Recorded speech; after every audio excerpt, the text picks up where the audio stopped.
Қонақ деген келсе құп келеді дейді ғой. Амансыз ба әже? Сізге қонаққа келіп тұрмыз. Келініңіз енді босанып, нәрестелі болыпты. Бауы берік болсын.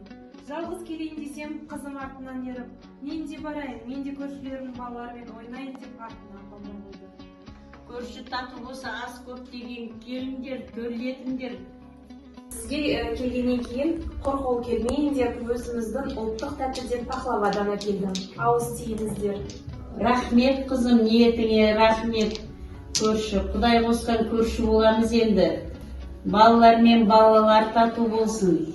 Біз тату тұрайық. Керемет дәмді екен. Ұлттық тағамдарымыздың да дәмі тіл үйреді екен. Рахмет. Келін, чай қой енді, чайыңды қайнады ма? Ал енді көрші, сіздер қайдан келдіңіздер бізге көрші болып, қай жақтан қоныс аудардыңыздар? Әже, біз сонау Кавказ елінен сіздерге қоныс аудардық.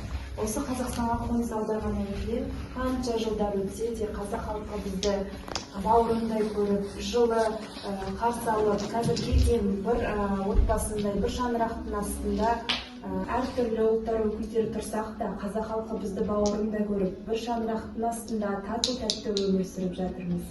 Соған да шүкір. Дұрыс айтасың, қазақтың жері қандай кең болса, жүрегі де сондай кең. Біз қалай бір-бірімізбен тату өмір сүрсек, соны көрген балалар да соны ары қарай жалғастырады. Иә, әже, дұрыс айтасыз. Балаларымыз үйде не көрсе, ұядан ұшқан кезде соны еді. Шайыңыз де өте дәмді екен, қолыңыз дерт көрмесін. Көрші, міне үйді көрдіңіз. Нанда, дастарханда көп болса, өзімізде тоқ боламыз. Өстіп, аман болайық. Сіз де келіп тұрыңыз. Жарайды, олай болса, бата беріп жіберейік. Асың, асың, асыңа, береке берсін басыңа. Алла бізді қолдасын, еш жамандық болмасын. Еліміз аман, жұртымыз тыныш болсын, бейбітшілік заман болсын. Осылай бір шаңырақ астында тату-тәтті өмір сүрейік. Аумин. Амин, әже.